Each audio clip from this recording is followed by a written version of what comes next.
ओम शांति।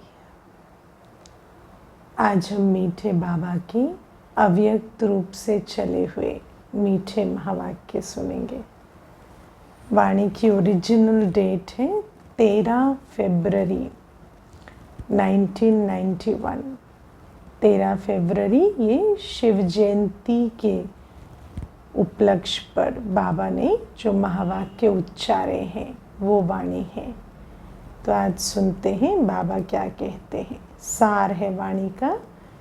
विश्व परिवर्तन में तीव्रता लाने का साधन एकाग्रता की शक्ति एवं एक रस स्थिति।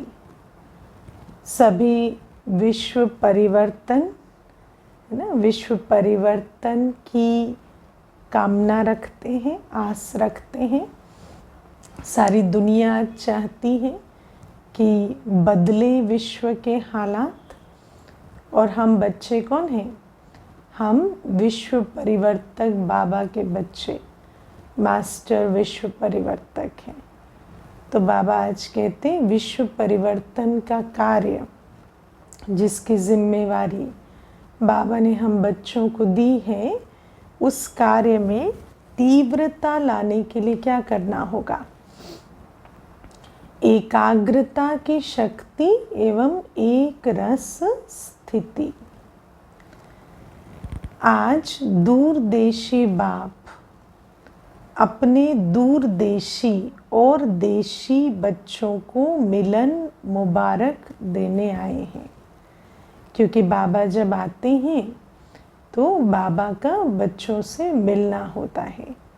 तो बाबा मिलन की मुबारक शिव जयंती पर बाबा क्या मुबारक दे रहे हैं कि बाबा आए तो हम बाबा से मिले।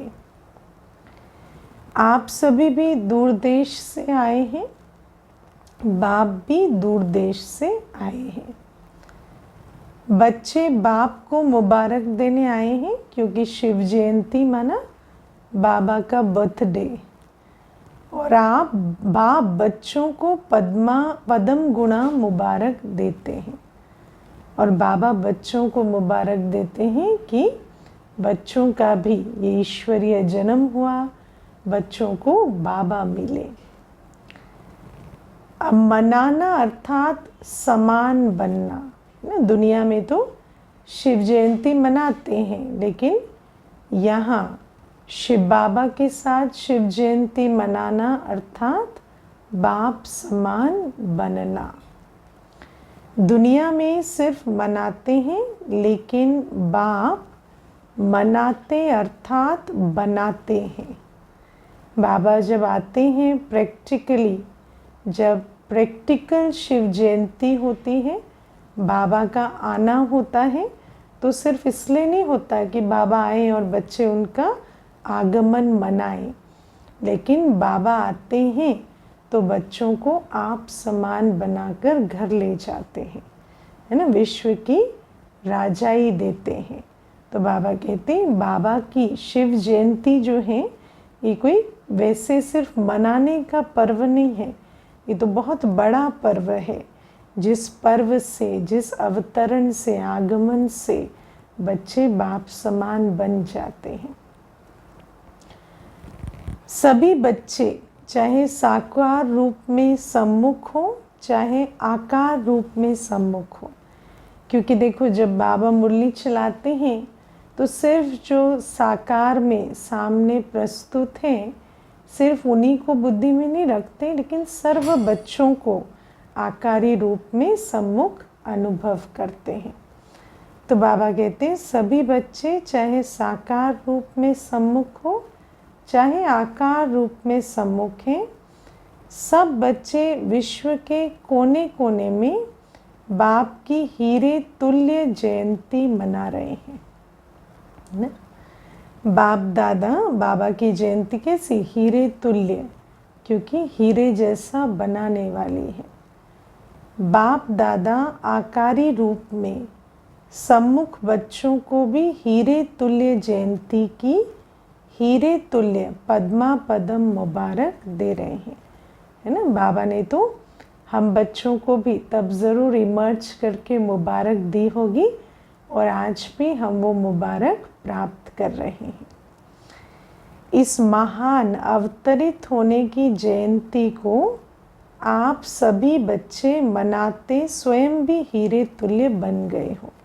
तो हम सिर्फ बाबा के आने का है ना आगमन को, अवतरण को सिर्फ मना नहीं रहे, लेकिन बाबा जो हम पर वर्षा कर रहे हैं, ज्ञान गुण शक्तियों के खजाने लुटा रहे हैं, उनको हम धारण कर बाप समान बन भी रहे हैं। इसको कहा जाता है मनाना अर्थात बनाना, है ना। देखा दुनिया के मनाने में और बाबा के सचमुच आने में, प्रैक्टिकल आने में कितना अंतर है। हर एक बच्चे के मस्तक पर पद्मा पदम भाग्यवान बनने का सितारा चमक रहा है ना। बाबा से मिल लिए, बाबा के बन गए तो भाग्य का सितारा भी चमक गया है। बाबा से मिलना माना बाप समान बनना, भाग्य विधाता से मिलना माना भाग्य का सितारा चमकना। और बाबा देख रहे हैं ये जो आज साधारण रीति बैठे हैं, इन सब का भाग्य का सितारा चमका हुआ है। ये भविष्य विश्व के मालिक बन रहे हैं। तो बाबा कहते तो मनाते मनाते सदा के लिए भाग्यवान बन गए। ऐसी अलौकिक जयंती सारे कल्प में कोई भी नहीं मनाते हैं, है ना। ऐसा कोई मिलन होता है जिस मिलन मनाने से, है ना, कल्प कल्प के भाग्यवान बन जाए, है ना। बाबा कहते हैं ऐसा तो और कोई मिलन नहीं होता। इसीलिए तो प्रभु मिलन को मंगल मिलन कहते हैं ना, क्योंकि इस मिलन से भाग्य द्वार खुलते हैं, भाग्य का सितारा चमकता है। 21 जन्म के लिए, है ना, भाग्यवान बन जाते हैं। तो बाबा कहते हैं ऐसी अलौकिक जयंती सारे कल्प में कोई भी नहीं मनाते हैं। चाहे कोई कैसी अलौकिक जयंती, हाँ, जहाँ मनाना बनना हो जाए, है ना। मनाना अर्थात बनना हो जाए। चाहे महान आत्माओं की भी जयंती मनाते हैं दुनिया में, है ना।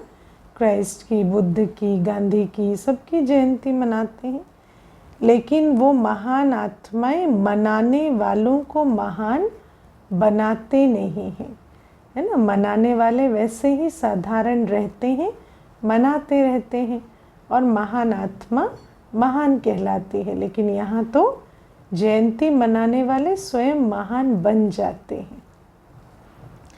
इस संगम पर ही आप बच्चे परमात्मा जयंती मनाते महान बन जाते हो, श्रेष्ठ से श्रेष्ठ आत्माएं बन जाते हो, क्योंकि बाबा अपने संग के रंग से हमें श्रेष्ठ से श्रेष्ठ बना देते हैं।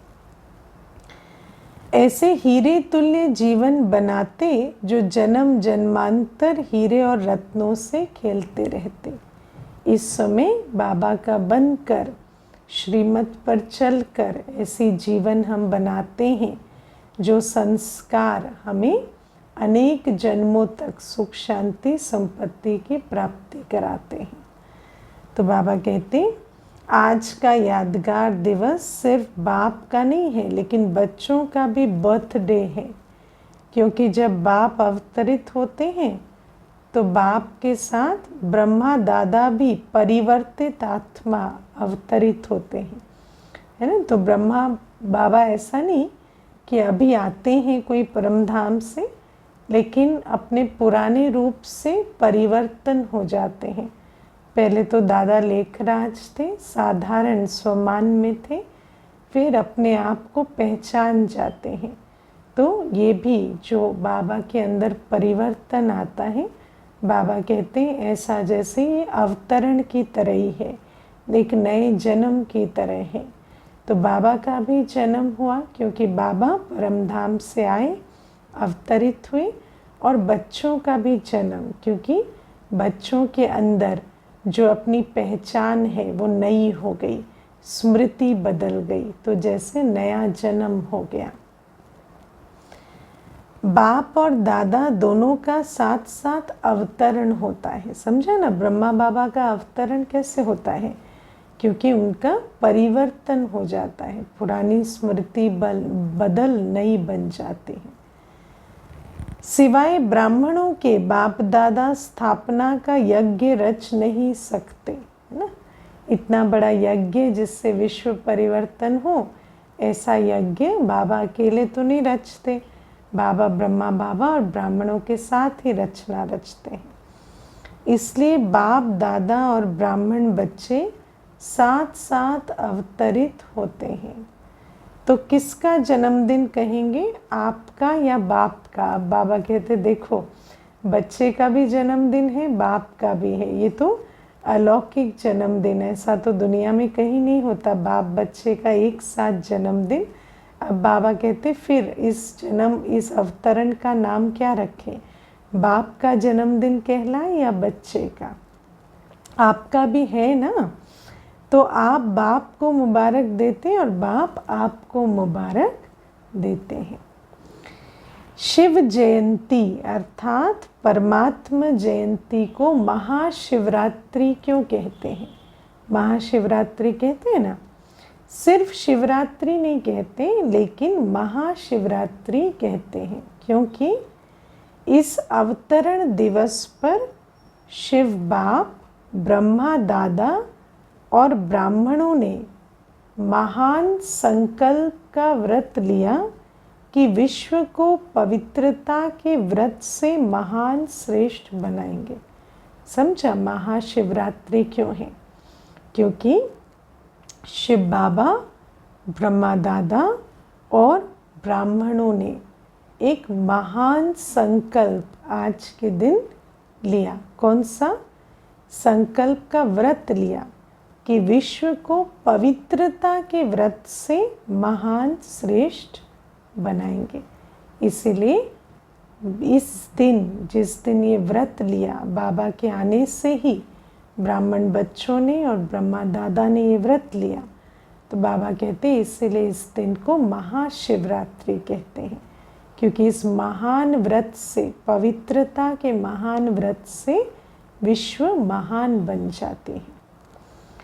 बाबा कहते विशेष आदिदेव ब्रह्मा अपने निमित्त ब्राह्मण आदि बच्चों के साथ इस महान व्रत लेने के निमित्त बने। तो महान बनाने के व्रत लेने का दिव्य दिवस ये है, इसलिए महाशिवरात्रि कहा जाता है। इस दिन ऐसा महान व्रत लेते हैं जो स्वयं भी महान और विश्व भी महान बन जाती है, इसलिए ये महाशिवरात्रि है। और आप ब्राह्मण बच्चों ने ये महान व्रत लिया, इसके यादगार स्वरूप में आज तक भी भक्त लोग व्रत रखते हैं, है ना। लेकिन भक्तों को ये नहीं पता कि वो कौन सा व्रत है जो वास्तव में महाशिवरात्रि के दिन रखा गया था। तो वो यादगार रूप में भोजन पानी का व्रत रखते हैं, लेकिन वास्तव में कौन सा व्रत है जो महाशिवरात्रि के दिन शिव बाबा ने हम बच्चों को रखवाया, जिससे पूरी विश्व महान बन गई? वह है पवित्रता के दृढ़ संकल्प का व्रत, है ना। तो बाबा कहते लेकिन आज भी यादगार रूप में व्रत की प्रथा जरूर चलती है। ये महान जयंती प्रतिज्ञा लेने की जयंती है ना। आज भी, अभी भी जब हम शिव जयंती मनाते हैं यज्ञ में भी, तो क्या करते हैं कि झंडे के नीचे खड़े होकर प्रतिज्ञा लेते हैं। तो शिव जयंती पर प्रतिज्ञा का बहुत महत्व है।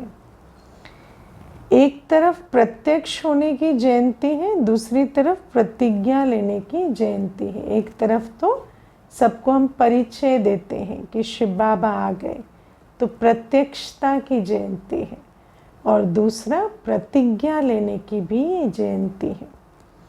आदि समय में आप सभी जो भी निमित्त बने, आदि देव के साथ आदि रतन निकले, उन्हों की प्रतिज्ञा का प्रत्यक्ष फल आप सभी प्रत्यक्ष हुए, है ना। तो बाबा कहते हैं उन्होंने प्रतिज्ञा ली, पवित्रता की और वो वायुमंडल बनाया, तो इतनी सारी वृद्धि हुई है ना। हम सब उस प्रतिज्ञा का प्रत्यक्ष फल हैं।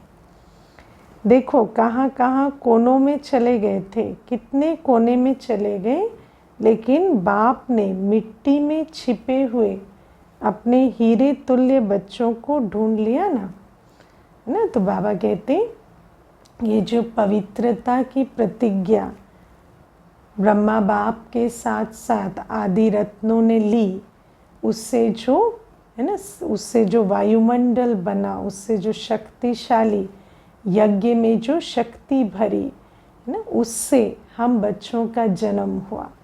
और बाबा कहते कितने कोनों कोनों में छिपे हुए बच्चे, है ना, उस शक्ति के आधार से आज बाबा के सम्मुख आ गए हैं। जैसे मिट्टी में छिपे हुए हीरों को, है ना, वो पवित्रता की शक्ति से बाबा ने ढूंढ निकाला। अभी तो विश्व के कोने कोने में आप होलीएस्ट और हाईएस्ट हीरे चमक रहे हो। तो ये परमात्मा जयंती के व्रत और प्रतिज्ञा का फल है। आप सभी अब भी चारों ओर शिव बाप के झंडे के आगे प्रतिज्ञा लेते हो ना, तो हम भी ये जो अभी रहा हुआ कार्य है उसको संपन्न करने के लिए अपनी स्थिति को भी ऐसी पवित्रता की शक्ति से संपन्न बनाने की अभी भी प्रतिज्ञा लेते हैं। तो ये आदि रस्म की विधि अब तक आप भी करते रहते हो।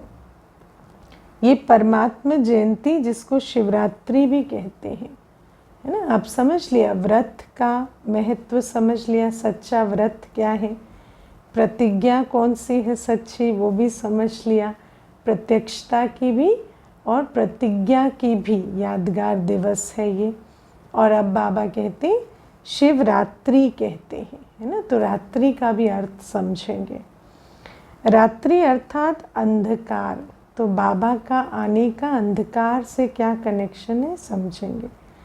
अंधकार में जो व्यक्ति व वस्तु जैसी होती है वैसे दिखाई नहीं देती है ना। अंधकार में दिखाई नहीं देता, होते हुए भी दिखाई नहीं देती।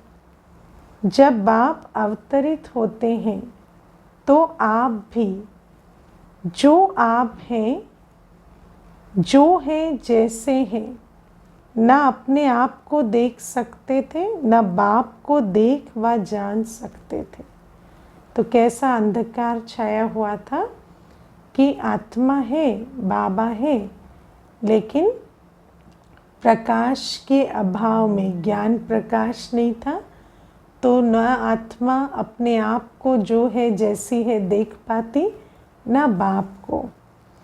मैं आत्मा हूँ ये होते हुए भी ज्ञान व अनुभव के नेत्र द्वारा देख नहीं सकते थे।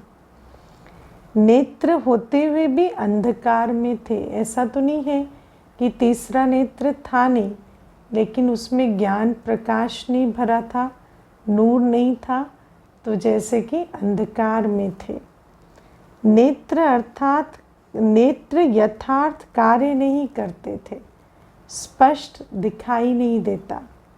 तो आप भी अंधकार में थे ना, इसीलिए बाबा आते हैं ऐसे अंधकार में, अज्ञान के अंधकार में, जहाँ जो हम हैं, जैसे हैं वैसे अपने आप को और बाप को देख नहीं पा रहे थे।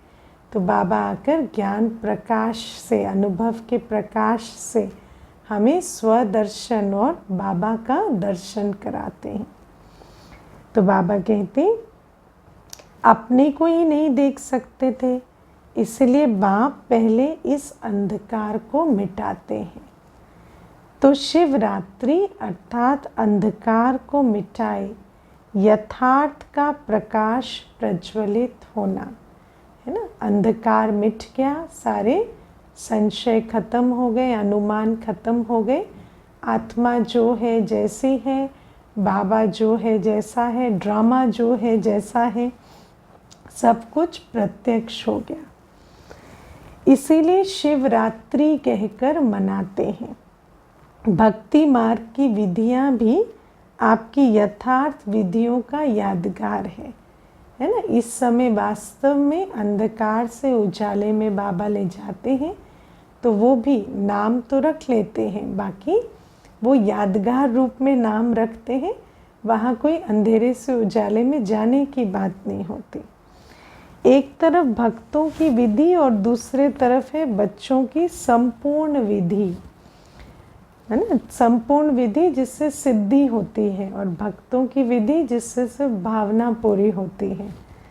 दोनों ही देख बाप हर्षित होते हैं, क्योंकि देखो एक ही समय पर शिव जयंती के दिन क्या होता है, बच्चे भी यथार्थ विधि से प्रतिज्ञा कर रहे हैं, बाप समान बन रहे हैं, बाबा को प्रत्यक्ष कर रहे हैं, ज्ञान नेत्र खुला हुआ है, सब कुछ हो रहा है।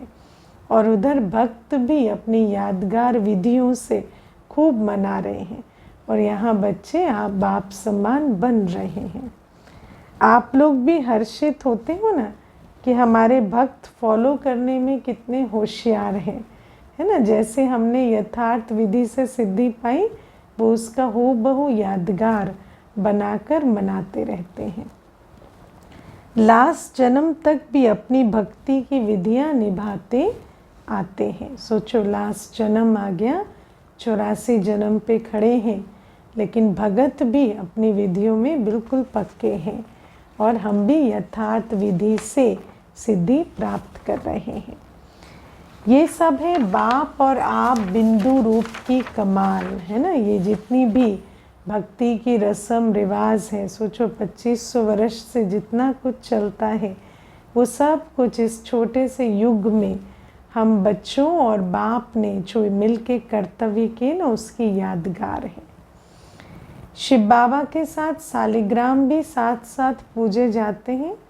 आप सभी बिंदु स्वरूप के महत्व को जानते हो, इसीलिए आज तक भक्तों में शिव अर्थात बिंदु स्वरूप का महत्व है ना। आज भी है ना, पिंडी बनाकर उस पर बिंदु का चित्र बनाते हैं। वो सिर्फ बिंदु रूप को जानते हैं, यथार्थ नहीं जानते, है ना।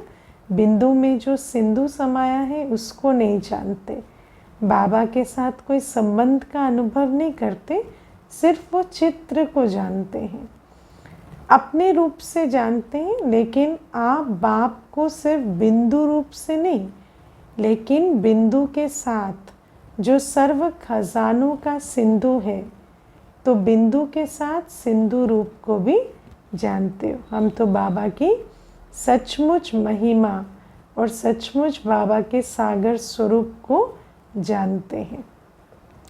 दोनों रूप से जाना है ना। सिंधु स्वरूप को जानते आप भी मास्टर सिंधु बन गए हो, है ना। जानना माना बनना।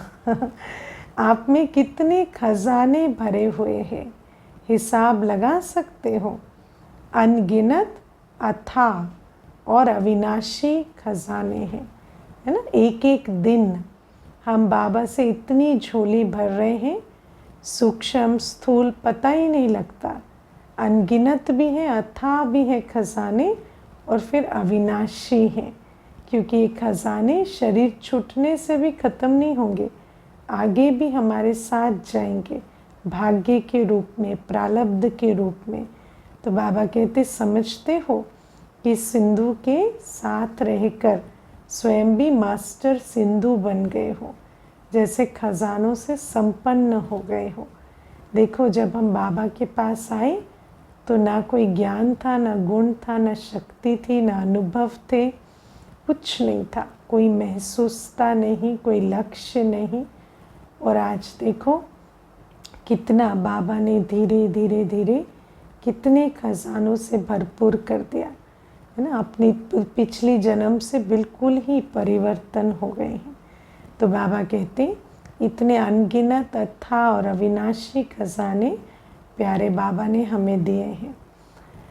सभी मास्टर सिंधु बने हो ना कि अब बनना है, बाबा पूछते हैं।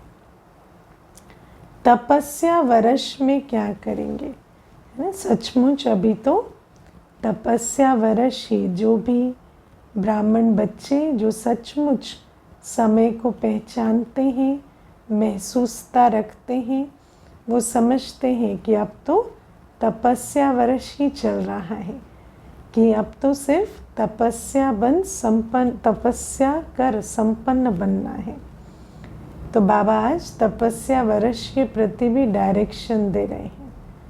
तपस्या अर्थात जो भी संकल्प करेंगे वो दृढ़ता से, है ना। बाबा ने हमें खजानों की तो कोई कमी नहीं रखी है।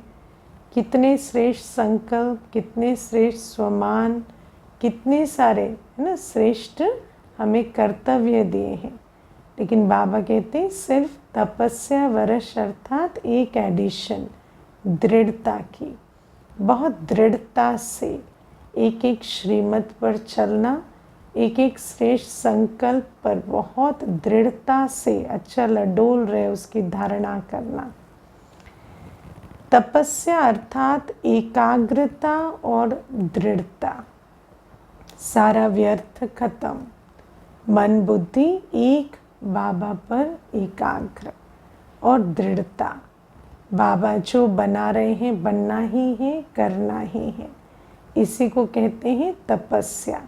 ये अग्नि जो है एकाग्रता की और दृढ़ता की, ये अंदर जलती रहनी चाहिए, है ना। तो बाहर जो है वो कर्मों में दिखाई देगा। योगी जीवन में तो अभी भी हो, आप सब योगी जीवन वाले हो ना। योगी जीवन है या हम ऐसे 8 घंटा 6 घंटा या कुछ घंटे योग लगाने वाले हो? अंतर समझते हो? योगी जीवन वाले हो या 6-8 घंटा या कुछ घंटे योग लगाने वाले हो? राजयोग योगी जीवन का मार्ग है, ऐसे छोटा छोटा बिट्स एंड पीसेस में योग लगाने वाला मार्ग नहीं है। योगी जीवन तो है ही, फिर खास तपस्या वर्ष क्यों रखा है? बाप दादा सभी बच्चों को योगी जीवन वाले योगी आत्माओं के रूप में देखते हैं, और हो भी योगी जीवन में, और जीवन तो समाप्त हो गई है ना। पहले की चाल चलन जीवन सब समाप्त हो गई। भटकी हुई भोगी जीवन से थक कर, निराश होकर, सोच समझ कर योगी बने हो। पक्की बात है ना। जो भोगी जीवन थी उसके कर्मों की थकावट को अनुभव किया है ना। भोगी जीवन से जो विकर्म बनते चले जाते हैं, उन विकर्मों के बोझ को, थकावट को अनुभव करके योगी जीवन में आए हैं ना। सोच समझ कर आए हैं ना, अनुभव लेकर आए हैं ना। सोच समझ कर बने हो या किसके कहने से बन गए हो? क्योंकि किसके कहने से बनेंगे तो किसके कहने से उखड़ भी जाएंगे, है ना। इसीलिए अनुभव की अथॉरिटी से योगी जीवन को चुना है ना। पक्का ये क्वेश्चंस बहुत इम्पोर्टेंट है, अपने आप से पूछो। हमें भोगी जीवन की थकावट ने निराश किया है ना, तब हम सोच समझकर भोगी योगी जीवन के अनुभव के अंतर को अनुभव कर कर हम योगी जीवन का चुनाव कर कर बैठे हैं ना। या ऐसे ही, है ना, मोमेंट्री, किसी की जीवन देखी अच्छा लगा या किसी के कहने से अच्छा लग गया इसलिए बैठे हैं। अनुभव करके बने हो या सिर्फ अनुभव सुनकर बन गए हो? अनुभवी बन करके योगी बने हो या सिर्फ सुना और देखा तो अच्छा लग गया, है ना। सिर्फ देख करके सौदा किया है या सुनकर सौदा किया है? कहाँ किसके धोखे में तो नहीं आए हो? अच्छी तरह से देख लिया है। बाबा कहते अभी भी देख लो, है ना, क्योंकि ये कोई 1-2 दिन का खेल तो है नहीं। ये तो बहुत सोच समझकर, जानबूझकर, है ना, जीने वाली जीवन है। इसीलिए अभी भी देख लो। कोई जादू तो नहीं लग गया ना। तीनों आंखें खोल कर सौदा किया है, क्योंकि बुद्धि भी आँख है ना। और बिना बुद्धि के नेत्र के तो ये सौदा नहीं कर सकते। ये 2 आँखें और बुद्धि की आँख, तीनों खोल कर सौदा किया है ना। देखो, बुद्धि की आँख से महत्व समझ में आता है और इन दो आँखों से समझ आता है ये जीवन के मायने क्या हैं, क्या करना है, क्या बनना है, इस जीवन में हमने क्या प्रतिज्ञा की है, क्या हमारी जीवन की मर्यादाएं हैं। तो ऐसे नहीं कहना बाद में हमें तो पता ही नहीं था यहाँ पर ऐसी जीवन है या ऐसी स्ट्रिक्टनेस है या इतनी मर्यादा है ना। तो नहीं, सब तीनों आँखें खोलकर, बुद्धि की आँख खोलकर समय के महत्व को, जीवन के महत्व को भी पहचानना है और दोनों आँखें खोलकर अच्छे से समझ लेना है ये जीवन क्या है, कैसी है, इसकी मर्यादाएं क्या हैं। सभी पक्के हैं ना, बाबा पूछते हैं, है ना, क्योंकि बाबा तो यहाँ तपस्या वर्ष का इशारा दे रहे हैं। तो ऐसे तपस्वी ब्राह्मण बैठे हैं ना, योगी जीवन वाले। सभी बच्चे मीठी मीठी डुलुहान करते हैं, कहते हैं बाबा हैं तो आपके ही, और कहाँ तो जाएंगे ही नहीं। और ज्ञानी योगी जीवन भी बहुत अच्छी लगती है, लेकिन थोड़ा थोड़ा किसी न किसी बात में सहन करना पड़ता है ना। तो ऐसे भी भोले बच्चे होते हैं जो सोचते हैं कि पतित आत्माओं के बीच, पतित दुनिया में जब वो पवित्र जीवन का चुनाव करेंगे तो उनको कुछ भी सहना नहीं पड़ेगा। लेकिन वो नहीं जानते कि पतित दुनिया की तरफ से भी, अपने पतित संस्कारों की तरफ से भी और माया की तरफ से भी बहुत चैलेंज आती है। तो जैसे ही चैलेंजेस आते हैं तो फिर वो कहते हैं ऐसा क्यों होता है बाबा, ऐसा सहन नहीं होता हमसे। इसीलिए बाबा कहते हैं कि गुण स्वरूप बनना है तो शक्तियों की भी अच्छी ही आवश्यकता पड़ेगी। अगर सहना नहीं आता, समाना नहीं आता, परखना नहीं आता, तो फिर किस प्रकार योगी जीवन में चलेंगे, है ना। तो बच्चे कहते हैं बाबा आप तो हमें बहुत अच्छे लगते हो, लेकिन ये जो विघ्न आते हैं, कोई बात आती है तो उसमें हमें सहन नहीं होता। उस समय मन और बुद्धि हलचल में आ जाती है कि ये कब तक होगा, कैसे होगा। बीच बीच में जो हलचल होती है, चाहे अपने से, है ना, क्योंकि हलचल अपने संस्कारों से भी होती है, सेवा से भी होती है, सेवा साथियों से भी होती है। ये हलचल निरंतर में अंतर ले आती है। फिर ऐसा लगता है कि हमारी जीवन जो है, देखो पहले तो ऐसा लग रहा था कि सुख ही सुख है, लेकिन फिर जैसे ही युद्ध की स्थिति आती है तो वो जो योगी जीवन का सुख है वो अनुभव नहीं होता।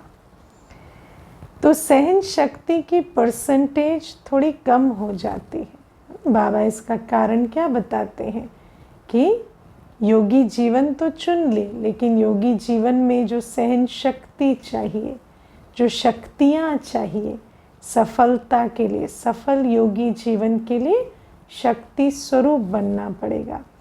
तो जो शक्ति की कमी है उस कारण से फिर योगी जीवन का अतीन्द्रिय सुख अनुभव नहीं होता। बातों में फंस जाते हैं, है ना, छोटी बात हुई उसमें फंस जाते हैं पक्के, लेकिन पक्के को भी कभी कभी ये बातें हिला देती हैं। तो तपस्या वर्ष अर्थात सर्व गुणों में, सर्व शक्तियों में, सर्व संबंधों में, सर्व स्वभाव संस्कार में 100% पास होना। समझा। तपस्या वर्ष अर्थात इतना दृढ़ संकल्प हो बाप समान बनने का कि हमारे गुणों में, शक्तियों में, बाप से संबंध के अनुभव में और हमारे स्वभाव संस्कार में 100% बाप समान स्थिति हो, है ना। तब जैसे बाबा को आज भी क्या कहते हैं, निरंतर, है ना, आदि योगी कहते हैं।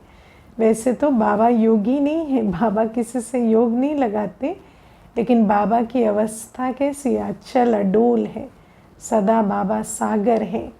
तो बाबा कहते ऐसे तुम बच्चे भी अचल अडोल कब रहोगे, जब सर्व गुणों में, सर्व शक्तियों में बाबा से सर्व संबंधों के अनुभव में और सर्व स्वभाव संस्कारों में 100% बाप समान बनेंगे।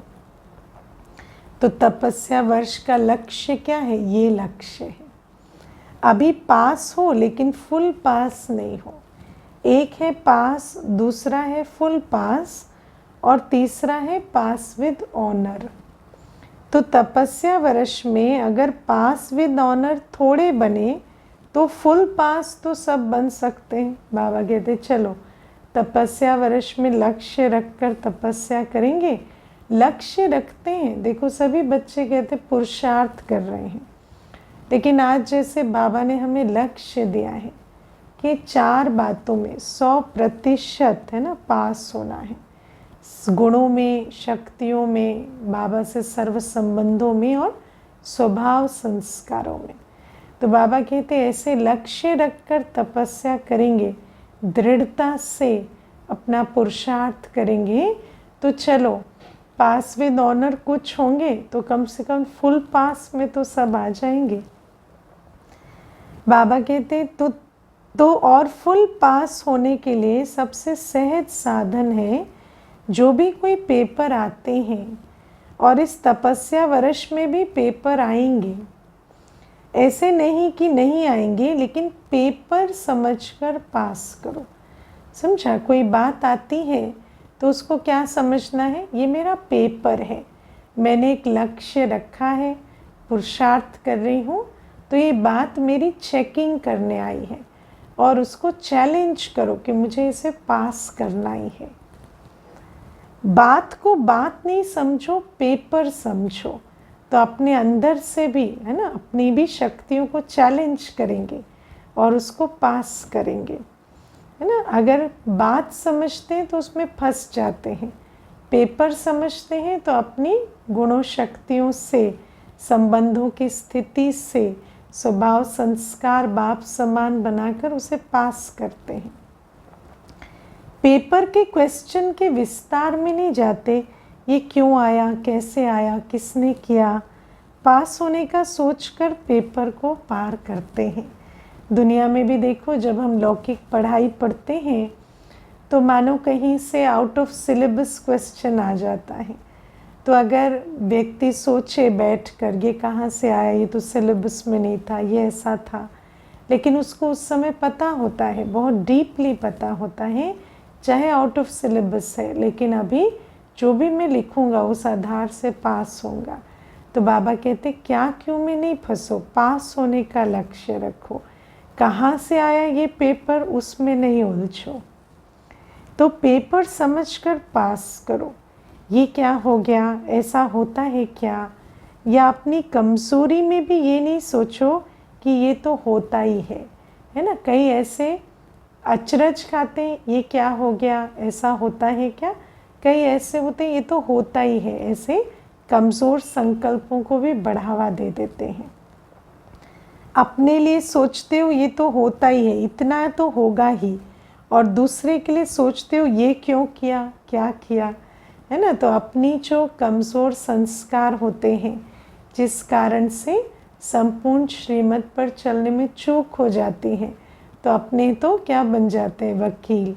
ये तो होता ही, इतना तो होता ही है, लेकिन दूसरे के केस में कहेंगे हाँ ये तो दीदी में ये बात है, इस बहन में ये बात है ना। तो दूसरे के लिए तो खूब जज बनेंगे। तो बाबा कहते नहीं, अपने बारे में भी जब कोई बात आए तो ना बात में फंसो, ना ही उस बात को बिना पार किए अपनी कमज़ोरी को शय दे दो कि फेल होना तो बनता ही है, ऐसा नहीं है ना। आप उसको देखकर, बात को समझ कर कि ये पेपर है, पास करो। इन सब बातों को पेपर समझकर फुल पास होने का लक्ष्य रख करके पास करो। पहले तो लक्ष्य रखो पास होने का। पास होना है, पास करना है और बाप के पास रहना है, तो फुल पास हो जाएंगे। समझा? पास होना है पेपर में, पास करना है बातों को, और बाबा के पास रहना है, इसको कहेंगे फुल पास। अच्छा, समझा ना। सभी मेजॉरिटी रिजल्ट में देखा जाता है, कई बातों में तो अच्छी तरह से पास हो गए हैं, सिर्फ अपने पुराने स्वभाव और संस्कार जो कभी कभी नए जीवन में इमर्ज हो जाते हैं, है ना। कई ऐसे पुराने स्वभाव संस्कार हैं। मेजॉरिटी और बातों को, जैसे दुनिया में जो चैलेंजेस आते हैं लौकिक परिवार से अलौकिक परिवार से, उनमें तो फिर भी पास हो जाते, परिस्थितियों में भी पास हो जाते हैं। लेकिन जो अपने स्वभाव संस्कार हैं, छोटी मोटी बातें ही सही, लेकिन स्वभाव संस्कार में ऐसी कुछ बातें हैं जिनको अभी तक बदला नहीं है। अपने व दूसरों के स्वभाव संस्कार भी टक्कर खाते हैं, फिर अपने भी स्वभाव संस्कार है, दूसरे के भी हैं, और फिर वो आपस में टकराते हैं। अपना कमज़ोर संस्कार दूसरे के संस्कार से टक्कर खाता है।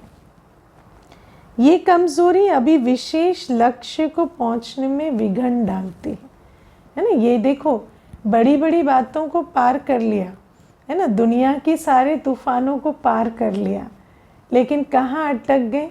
अपने ही जो सेवा साथी होते हैं ना, उनके साथ ही छोटी छोटी बातों में स्वभाव संस्कार में टक्कर खाते हैं, और फिर क्या होता है, वो जो योगी जीवन का सुख होना चाहिए वो अनुभव नहीं होता। इतने सारे पेपर पार कर लें और ये छोटी सी बात में अटक जाते हैं कि अपने कोई स्वभाव संस्कार उनके स्वभाव संस्कार के साथ टक्कर खाते हैं। फुल पास के बजाय पास मार्क्स ये बात दिला देती है ना। ना अपने स्वभाव संस्कार को संकल्प व कर्म में लाओ, न दूसरे के स्वभाव व संस्कार से टक्कर खाओ। समझा? अपने कोई ऐसे स्वभाव संस्कार है ना, तो उनको मर्ज करो, है ना। याद रखो, वो पुराने जीवन के स्वभाव संस्कार है। अभी जो बाबा का संस्कार वो मेरा संस्कार, तो जो बाबा के ईश्वरीय दिव्य संस्कार हैं उनको अपने अंदर इमर्ज करो। और मानो किसी और का पुराना स्वभाव संस्कार देख रहे हैं तो उसके साथ भी हमें टकराना नहीं है। वो अपने स्वभाव संस्कार को यथाशक्ति वो उसका इंतज़ाम करेंगे, लेकिन हम उनके स्वभाव संस्कारों से ना टकराएं। दोनों में सहन शक्ति और समाने की शक्ति की आवश्यकता है ना। दोनों बातों में अपने स्वभाव संस्कारों को भी सहना समाना पड़ेगा, तभी तो मर्ज होंगे ना, और दिव्य संस्कार इमर्ज होंगे। तो ये भी अपने अंदर ही अंदर ये कर्तव्य करना पड़ता है, और फिर दूसरे के साथ भी ना टकराएं, उसके लिए भी सहने समाने की शक्ति चाहिए। ये फुल पास के समीप लाने नहीं देती, और यही कारण है जो कहाँ अलबेलापन कहाँ आलस्य आ जाता है ना। क्योंकि जब बार बार टकराते हैं तो थकते जाते हैं, और थकने वाले आत्मा फिर हताश निराश होने लगते हैं। तपस्या वर्ष में मन बुद्धि को एकाग्र करना, अर्थात एक ही संकल्प में रहना कि मुझे फुल पास होना ही है ना। अपना लक्ष्य फिक्स करके, है ना, और उसके लिए पुरुषार्थ करना। अगर मन बुद्धि ज़रा भी विचलित हो तो दृढ़ता से फिर से उसको एकाग्र करो। मन बुद्धि कहीं अटक गई है, भटक गई है ना, किसी में चटक गई है, तो फिर क्या करो, उसको फिर से एकाग्र करो। कहीं भी मन बुद्धि को और अटकने लटकने नहीं दो। तो एकाग्रता और एक रस स्थिति, कोई भी बात ऊपर नीचे ना करे मुझे। कोई भी बात आई तो उस बात की जड़ को पहचान कर उसका निवारण कर लो, अपने उस संस्कार स्वभाव को परिवर्तन कर दो। या कोई बाहर की बात है तो उसको पेपर समझकर पास कर लो, लेकिन मेरी एकाग्रता और मेरी एक रस अवस्था बिल्कुल एक समान रहे। तो बाबा कहते करना ही है, होना ही है। ये सब जो भी कमज़ोरियाँ हैं उनको तपस्या की योग अग्नि में भस्म करो। तपस्या बिल्कुल लगन की अगन ऐसी जलाओ कि और सब बातें मर्ज हो जाए उसमें। बस बाप समान बनना है, फुल पास होना है, ये एक ही लक्ष्य रहे। योग अग्नि प्रज्वलित हो गई है, लगन की अग्नि में अभी भी रहते हो, लेकिन कभी कभी अग्नि थोड़ी सी परसेंटेज में कम हो जाती है ना। कौन सी अगन जलती है? लगन की अगन, बाबा के साथ सर्व संबंधों के स्नेह की अगन, है ना। बाबा के साथ इतना प्यार हो, वो जो अग्नि है वो सदा ऐसी प्रज्वलित रहे कि उसमें सब बातें मर्ज हो जाए, और वो अग्नि जो है वो हमें रास्ता दिखाते हुए हमें लक्ष्य तक पहुंचा दे। तो बाबा कहते हैं ऐसी अग्नि प्रज्वलित है या कभी कभी धीमी हो जाती है, बुझती नहीं है लेकिन कम होती है। तेज आग में जो भी चीज़ डालो तो या तो परिवर्तन या भस्म होगी, है ना। आग तेज है तो आग में परिवर्तन शक्ति भी है, भस्म करने की भी शक्ति है। परिवर्तन और भस्म करने दोनों में तेज आग चाहिए। योग अग्नि है, लगन की अग्नि भी जगी हुई है, लेकिन सदा ही तेज रहे, कभी तेज कभी कम नहीं, है ना। अगर कभी कभी तेज रहती है तो उस समय तो बातों को परिवर्तन कर देते हैं, स्वभाव संस्कारों को उसमें भस्म कर देते हैं, लेकिन जब धीमी होती है फिर वही बातें बहुत चैलेंजिंग बन जाती हैं। जैसे यहाँ स्थूल अग्नि में भी अगर कोई चीज़ अच्छी बनाना चाहते हो और टाइम पर बनाना चाहते हो तो अग्नि को उसी रूप में रखेंगे जो चीज़ समय पर और अच्छी रीति तैयार हो जाए। हर चीज़ का एक टेम्परेचर होता है ना, उस पर सेट करेंगे कि इतने समय में ये बन के तैयार हो जाएगी। अगर बीच में आग बुझ जाए तो समय पर चीज़ तैयार हो सकेगी नहीं, है ना। भल तैयार होगी परंतु समय पर नहीं होगी, और अगर समय पर नहीं होगी तो अंतमते सो गति कैसे होगी, है ना। तो आपकी योग अग्नि भी बीच बीच में ढीली हो जाती है, तो संपन्न बनेंगे लेकिन लास्ट में बनेंगे। अब लास्ट में संपन्न बनने वाले को फास्ट और फर्स्ट राज्य भाग्य का अधिकार नहीं मिल सकता, क्योंकि संपन्न स्टेज भी हमें बहुत काल की चाहिए। उस बहुत काल की संपन्नता की स्थिति में हमें अनेक आत्माओं की इतनी सेवा करनी है ताकि हम फास्ट और फर्स्ट राज्य अधिकारी बने। अगर लास्ट में हम ही बनेंगे तो फिर अन्यों को क्या देंगे, तो राज्य अधिकार फास्ट और फर्स्ट कैसे मिलेगा। आप सभी का लक्ष्य फर्स्ट जन्म में राज्य भाग्य करने का है या दूसरे तीसरे जन्म में आएंगे। हाँ, पहले जन्म में आना है ना, तो इस नियम को भी समझ कर चलना होगा कि ऐसी लगन की अगन हो कि समय से बहुत पहले जो राइट टाइम है उस पर संपन्न स्थिति बन जाए। जब विश्व सेवा का, विहंग मार्ग की सेवा का पाठ खुले, फरिश्ता स्वरूप की सेवा करनी हो, उस समय हम अपनी संपन्न स्थिति में हो। तपस्या वर्ष अर्थात फास्ट पुरुषार्थ कर कर फर्स्ट जन्म में फर्स्ट नंबर आत्माओं के साथ राज्य में आना। घर में साथ चलना है ना, फिर राज्य में भी ब्रह्मा बाबा के साथ आना है, पक्की बात है। लक्ष्य क्लियर है ना, लक्ष्य से ही लक्षण आएंगे। तपस्या वर्ष मनाना विधि है, लेकिन बनने का लक्ष्य होना चाहिए, नंबर 1 बनने का लक्ष्य। तो समझा तपस्या वर्ष क्यों रखा है? एकाग्रता की शक्ति को बढ़ाओ। अभी भी ना चाहते भी व्यर्थ चल जाता है ना, समझा। व्यर्थ अभी भी संपूर्णतः समाप्त नहीं हुआ है, चाहते नहीं है लेकिन अभी भी व्यर्थ चल जाता है, क्योंकि इतनी अभी अपनी स्थिति मजबूत नहीं है। तो और व्यर्थ सोचो, व्यर्थ कितना नुकसान कर देता है। व्यर्थ का तरफ कोई कोई समय शुद्ध श्रेष्ठ संकल्प से भारी हो जाता है ना। शुद्ध श्रेष्ठ संकल्प एक रस्ता से चले, सदा चले, ऐसा नहीं होता। कभी कभी व्यर्थ प्रभावी हो जाता है, फिर मन बुद्धि को हाईजैक कर लेता है और व्यर्थ कुछ समय चलता रहता है। तपस्या अर्थात व्यर्थ संकल्प की समाप्ति।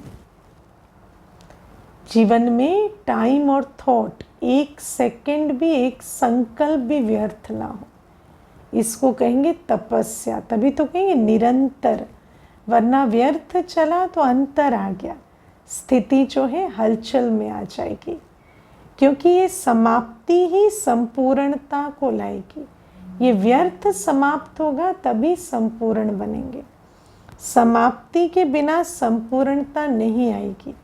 थोड़ा थोड़ा व्यर्थ भी अगर चलता रहेगा ना तो संपूर्ण स्थिति नहीं बनेगी। तो विचार करो कितनी हमें तपस्या की आवश्यकता है जो हम पूर्णतः व्यर्थ मुक्त हो सके। एक रस है ना, योगी अवस्था, मन बुद्धि एकाग्र रहे, सदा निरंतर योगी, एक सेकंड भी बाबा की याद के बिना ना हो, तब जाकर वो जो लगन की अगन है वो परिवर्तन करेगी, 63 जन्मों के संस्कारों को भस्मीभूत करेगी और हमारे दिव्य संस्कारों को जागृत करेगी। तब जाकर हमारी बुद्धि का ताला संपूर्ण रूपेण खुलेगा। लेकिन ये जो बीच बीच में व्यर्थ के झोंके आते हैं ना, ये हमें संपूर्णता की स्थिति से दूर कर देते हैं। तो आज के दिन से तपस्या वर्ष आरंभ कर रहे हो, नोट कर लिया? आज के दिन से तपस्या वर्ष आरंभ हुआ। जो भी व्यर्थ है उसको निकाल देना है।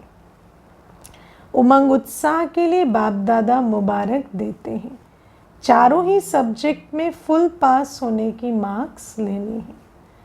ऐसे नहीं समझना कि मेरी 3 सब्जेक्ट तो ठीक है, सिर्फ एक में कमी है ना, सिर्फ पवित्रता में प्रॉब्लम है, याद तो मैं करती हूँ, सेवा तो करती हूँ, नहीं। चारों सब्जेक्ट में फुल मार्क्स चाहिए। संपूर्ण पवित्रता, निरंतर योगी अवस्था, निरंतर ज्ञान स्वरूप स्थिति और विश्व सेवाधारी, वो भी सदा निरंतर, ऐसी अवस्था होनी चाहिए। तो बाबा कहते फुल पास हो जाएंगे नहीं, फिर भी पास की लिस्ट में आएंगे। अगर चारों सब्जेक्ट में फुल पास नहीं है तो सिर्फ पास होंगे। फुल पास अर्थात चारों सब्जेक्ट में फुल मार्क्स हो। सदा हर आत्मा के प्रति कल्याण की भावना, कल्याण की दृष्टि, कल्याण की वृत्ति, कल्याणमय कृति। संपूर्ण स्टेज की निशानी क्या है? सदा ना, ये निशानी चेक करनी है। सदा हर आत्मा के प्रति कल्याण की भावना, कल्याण की दृष्टि, कल्याण की वृत्ति और कल्याणमय कृति। इसको कहा जाता है कल्याणकारी आत्मा। ऐसा बनना पड़े तब तो जाकर अंत की सेवा हमारे द्वारा होगी, वरना समय से पहले संपन्न बनने का क्या पाठ बचाएंगे, है ना। जब सब आत्माएं त्राही त्राही करेंगी और हमारी स्टेज ही विश्व कल्याणकारी की नहीं बनी होगी तो अंतिम सेवा कैसे करेंगे। शिव का अर्थ भी कल्याणकारी है ना, तो शिव जयंती अर्थात कल्याणकारी भावना। तो बाप समान ऐसी स्टेज बनानी है कि सदा कल्याणकारी भावना, दृष्टि, वृत्ति और कर्म हो। कल्याण करने वाले के ऊपर कल्याण करना ये तो अज्ञानी भी करते हैं। अच्छे के साथ अच्छा चलना ये तो सभी जानते हैं, लेकिन अकल्याण की वृत्ति वाले को अपने कल्याण की वृत्ति से परिवर्तन करो या क्षमा करो। सुना, अकल्याण की कर्म करने वाला, वृत्ति रखने वाला, उसको भी अपनी कल्याण की वृत्ति से परिवर्तन करो या क्षमा करो। ये लक्ष्य है। ध्यान से सुनना। आज परिवर्तन ना भी कर सकते, क्षमा तो कर सकते हो ना। क्षमा करके कम से कम अपने आप को तो उस व्यर्थ के बोझ से मुक्त कर सकते हो। उसके अकल्याण के कर्म को अपने चित्त पर ना रखो, इतना तो कर सकते हो। उसके लिए भी बहुत कल्याण की भावना चाहिए। मास्टर क्षमा के सागर तो हो ना, तो आपकी क्षमा उस आत्मा के लिए शिक्षा हो जाएगी। वो भले आपको उस समय कुछ ना कहे, लेकिन उसके दिल में ज़रूर आएगा कि कितनी बड़ी बात है कि हमने इतना किया, लेकिन इन्हों के दिल में हमारे लिए कोई बुरी भावना नहीं है ना। आजकल शिक्षा देने से कोई समझता है, कोई नहीं समझता है। ये करो तो ये शिक्षा हो जाएगी। सबसे बड़ी शिक्षा क्या है कि उनकी जो अकल्याण की भावना है उसको हमने अकल्याण से उत्तर नहीं दिया। ये शिक्षा है, सबसे बड़ी शिक्षा, क्योंकि जो हमने करके दिखाया उससे उनको शिक्षा मिलेगी कि जब ये मेरे साथ कल्याणकारी हो सकते हैं तो मैं भी क्यों नहीं। क्षमा अर्थात शुभ भावना की दुआएं देना, सहयोग देना। क्षमा कैसे करते हैं सुना? ऐसे नहीं मैंने तुम्हें क्षमा किया, नहीं, दिल से शुभ भावना की दुआएं दी, सहयोग दिया, है ना। उनकी जो भी कमज़ोरी है, जिस कारण से वो ऐसे कर्म कर रहे हैं, उसको ऊंचा उठाने के लिए सहयोग देना, ईश्वरीय पालना का पात्र बनाना उसे, और शुभ भावना की दुआएं देना। बाबा कहते शिक्षा देने का समय अभी चला गया, अभी स्नेह दो, सम्मान दो, क्षमा करो, सहयोग दो, शुभ भावना दो, यही करना पड़ेगा। शुभ भावना रखो, शुभ कामना रखो, यही शिक्षा की विधि है ना। वो आईना बनो जिसमें वो एक नया रूप अपना देख सके। बाकी कहने से आज कोई बदलता है, कोई नहीं बदलता, कोई बदल भी जाता है, कोई नहीं बदलता। ये विधि अब पुरानी हो गई है ना, तो नई विधि आती है ना। तपस्या वर्ष में इस नई विधि से सर्व को और समीप लाओ, है ना। क्योंकि देखो यही है, जो भी आत्माएं हैं यही है, इन्हीं को ही हमें अपनी कल्याण की भावना से, श्रेष्ठ भावना से, शुभ भावना से, अपनी जो सहयोग से इन्हीं आत्माओं को सहयोगी बनाना है, समीप लाना है। अगर हर एक को उसकी वीकनेस के कारण रिजेक्ट करते रहेंगे तो फिर खाली हो जाएंगे, कोई और कौन रहेगा। यही ब्राह्मण है, जैसे भी है ना, चाहे परफेक्ट नहीं है, लेकिन इन्हीं को ही समीप लाना है। तो बाबा कहते सुनाया था ना कि दाने कुछ तैयार हो भी गए हैं, लेकिन माला अभी तैयार नहीं है। धागा भी है, दाने भी हैं, लेकिन दाने के समीप नहीं है, इसलिए माला तैयार नहीं है। और ये समीपता कैसे आएगी? जब हम बड़ी दिल रखेंगे, कल्याणकारी वृत्ति रखेंगे। अपनी रीति से दाना तैयार है, लेकिन संगठन में समीपता में तैयार नहीं है ना। जैसे बॉक्स में दाने पड़े होते हैं, लेकिन माला में नहीं डले हैं, क्योंकि एक दूसरे से समीप नहीं है। तो तपस्या वर्ष में बाप समान तो बनना ही है, लेकिन दाना दाने के समीप भी आना चाहिए, समझा। बाकी योगी थे, योगी हैं, सदा योगी जीवन में ही रहना है, लेकिन अब थोड़ा है ना लक्ष्य रखकर अपने अंदर तपस्या की अग्नि को बढ़ाना है। ड्रामा की हर सीन को न्यारे प्यारे बन देखते चलो। ड्रामा की हर सीन प्यारी है ना। बाबा ने कहा ना, राज तुम्हें पता है, हर सीन में कल्याण समाया हुआ है। और बाबा ने एक मुरली में बहुत अच्छी बात कही, ये ड्रामा जब बाप को पसंद है तो तुम्हें नापसंद कैसे हो सकता है ना। तो बाप की पसंद हर सीन है, तो उसको उतनी प्यारी अनुभव करके चलो। दुनिया के लिए जो अप्यारी सीन है वो आपके लिए प्यारी है। जो भी होता है उसमें कोई राज भरा हुआ है, कुछ ना कुछ तो राज है कल्याण का जो समाया हुआ है। राज को जानने से कभी किसी बात में, किसी दृश्य में नाराज नहीं होंगे। राज को जानने वाले नाराज नहीं होते, राज को ना जानने वाले नाराज होते हैं, है ना। और हम तो सब राजयुक्त आत्माएं हैं, है ना। डबल विदेशी भी इस बारी शिव जयंती मनाने टाइम पर पहुंच गए हैं। दृढ़ निश्चय रखा कि जाना ही है तो पहुंच गए ना, जाए ना जाए ये सोचने वाले रह गए, है ना। तो दृढ़ता कितनी बड़ी शक्ति है। दृढ़ता से सर्व शक्तियाँ इमर्ज होती हैं। निर्णय शक्ति भी दृढ़ता से आती है। तो दृढ़ता के आधार से इन्होंने निर्णय कर लिया कि जाना ही है। अभी तो ये कुछ भी नहीं है, अभी तो होना है। बाबा कहते इतनी सारी बातें अभी आनी है, तो जो ऐसे दृढ़ता वाले नहीं होंगे वो अंत में मधुबन कैसे पहुंचेंगे। आपको पता है ना, अंत में जो सचमुच लगन वाले होंगे, जो बिल्कुल क्लियर बुद्धि वाले होंगे, वो मधुबन पहुंच जाएंगे अंत में, है ना। तो वो कैसे होगा?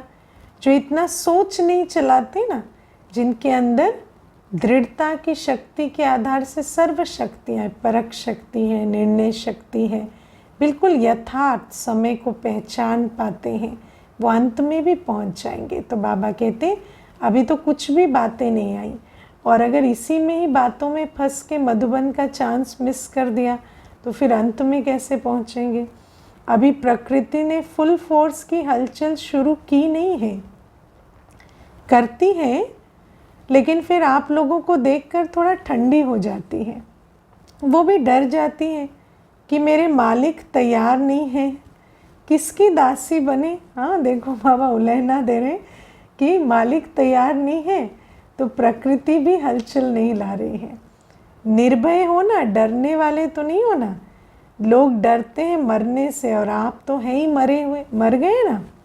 हाँ, मैंपन मेरेपन से मरे हो कि नहीं? या अभी भी मैंपन मेरापन है तो डर भी ज़रूर लगेगा। पुरानी दुनिया से मरे हुए हो ना, कि पुरानी दुनिया में अभी भी बुद्धि फंसी हुई है। नई दुनिया में जीते हो, पुरानी दुनिया से मरे हुए हो। पुरानी दुनिया में न देह में, न संबंधों में, न पदार्थों में, किसी में भी मैंपन मेरापन नहीं रखना है। पूरे मरे हुए, सिर्फ निमित्त मात्र पुरुषार्थ करने के लिए रह रहे हैं। तो मरे हुए को मरने से क्या डर लगेगा। और ट्रस्टी हो ना, अगर कोई भी मेरापन होगा तो माया बिल्ली म्याऊं म्याऊं करेगी, है ना। मेरापन में माया म्याऊं म्याऊं ज़रूर करती है। मैं आऊँ, है ना। जिसमें मेरापन होगा, माया जैसे द्वार पर ही खड़ी रहती है, मैं आऊँ करती रहती है। आप तो हो ही ट्रस्टी, शरीर भी मेरा नहीं। लोगों को मरने का फिक्र होता है, या चीज़ों का या परिवार का फिक्र होता है, आप तो हो ही ट्रस्टी। न्यारे हो ना कि थोड़ा थोड़ा लगाव है, बॉडी कॉन्शियसनेस है तो थोड़ा थोड़ा लगाव होगा। इसीलिए तपस्या अर्थात ज्वाला स्वरूप निर्भय, सब कुछ दग्ध करना है ना, तो मैं मेरेपन को तो पहले दग्ध करना है ना। अच्छा, अब दादियों को बाबा कह रहे हैं, दोनों मुरब्बी दादियाँ सुन रही हैं, देख रही हैं, कुछ नवीनता देखनी चाहिए ना। दादियों के भी शरीर के पेपर चल रहे हैं, तो दादियाँ भी नवीन पार्ट में हैं।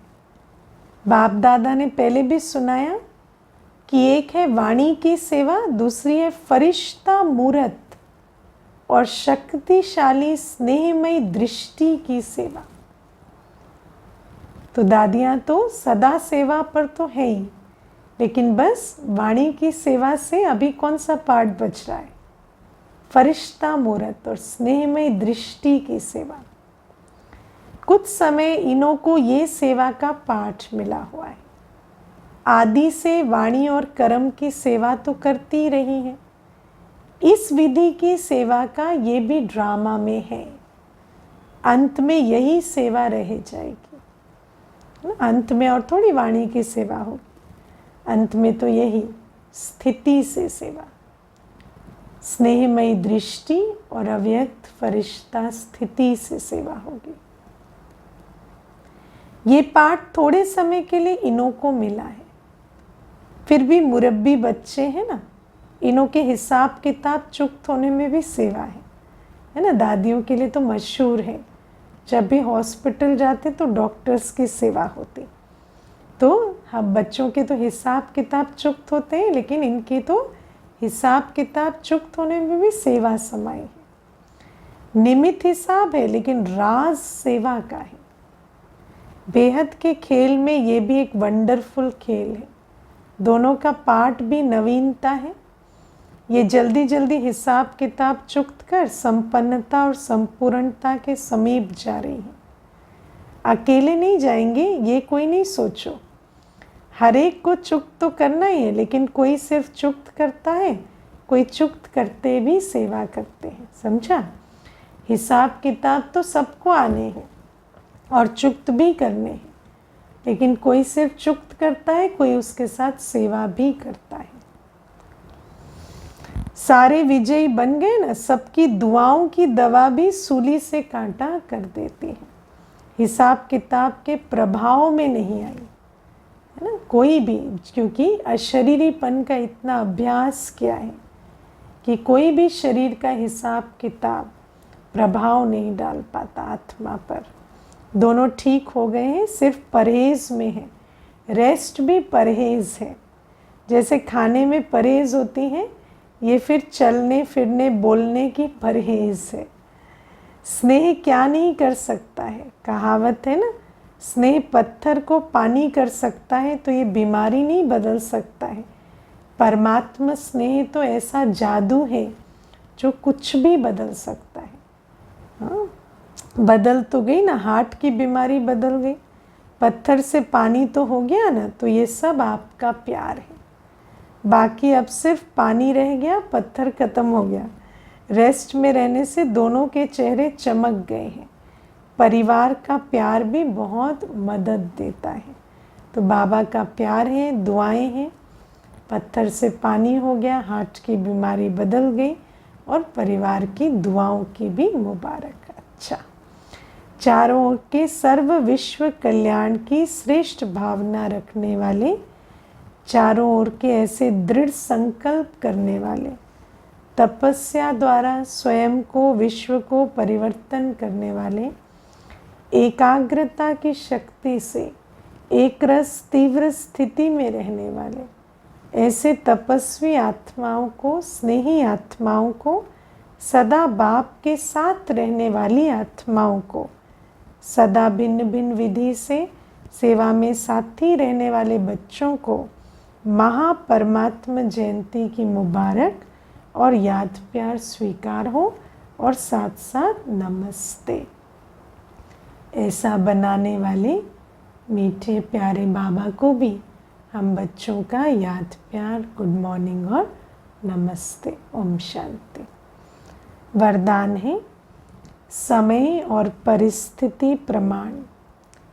अपनी श्रेष्ठ स्थिति बनाने वाले अष्ट शक्ति संपन्न भव। बाबा कहते जो बच्चे अष्ट शक्तियों से संपन्न हैं, वो हर कर्म में समय प्रमाण, परिस्थिति प्रमाण, हर शक्ति को कार्य में लगाते हैं। उन्हें अष्ट शक्तियाँ इष्ट और अष्ट रत्न बना देती हैं। परिस्थिति में शक्ति को कार्य में लगाकर वो क्या करते हैं, अष्ट और इष्ट रतन बन जाते हैं। परिस्थिति पर विजयी होकर, है ना, विजयी रतन बन जाते हैं। तो अष्ट शक्तियों से भरपूर आत्माएं परिस्थितियों को भी आगे बढ़ने का, है ना, मेडल लगाने का साधन बना देती हैं।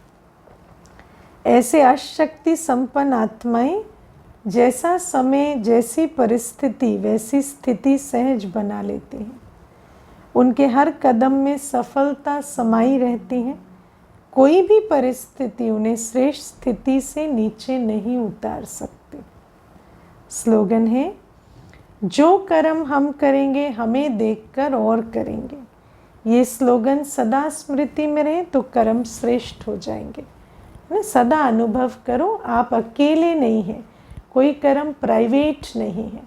आप जो कर रहे हैं उससे वायुमंडल बन रहा है, अनेक आत्माएं उस कर्म को कॉपी कर रही हैं। इससे कर्मों पर अटेंशन जाएगा, कर्म श्रेष्ठ बनेंगे। ओम शांति।